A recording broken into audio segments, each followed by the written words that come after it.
I dabbled and I've always wanted to get into it a bit more.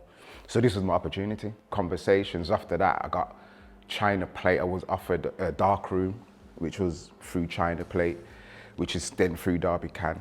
And that was a process whereby you was given time and money to kind of like challenge your way of working and thought process. So that was a really interesting experience. And then I got to meet with different directors and different lighting people, music, sound people. So I got to speak directly to these individuals who had years of experience. And I felt I wanted to tell a more universal story that connected more with the communities and was very deliberate in the way of thinking. Like I wanted different multi-generational characters, so different age groups and different cultures.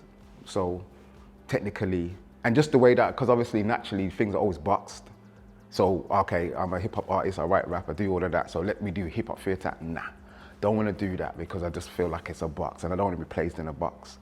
Four Walls is a play about home. It's about your sense of place, belonging, community, and how we can influence and affect each other. It's a massive jump. Do you know what I mean? And thanks to Derby Can and Derby Theatre and the support, it's only when you finish you realize how much is put into something. And because when you come and see a play, you don't realize everything that's behind it, or the lead up to what has to happen in order for that to enter or reach onto the stage. You know, like for me, theatre is about, it's inclusive, and if you're trying to do something inclusive, it means having a mixture of the audience. I feel like there are things that specifically, this is for this demographics and that.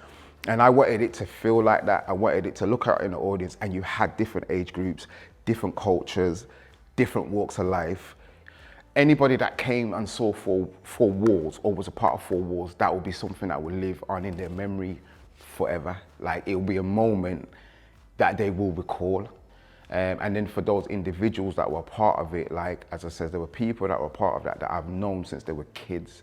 Like, I've mentored them for years. And in particular, there was a person that more or less said to me, like, at the moment that they came on board, they were going through so much in their life. At that moment, they were the lowest of the low. And this was one of the reasons, this changed their whole format of what happened in terms of the mind. And I didn't know that at the time, but they made me know that afterwards. Like, this saved me, like me being a part of this and having to be a part of this. And that's powerful. And that's the power of arts. It's a lifelong dream that again, even if I never get to ever do any other theatre, I can say that I've done something on this scale and I did something that really resonated. Do you know what I mean? I'm still processing it now, to be honest with you. What was good about Derby Can was they genuinely built up over time, and I could see the engagement because people are a little bit like, what's happening over there? And until they see something really happening, they can see that there's a true connection, or there's a true, there's a realness behind it. What is important though is the continuation of that, because the work that's been put in and built up over them 2-3 years, or how many years it's been, it still needs, there's more to be done.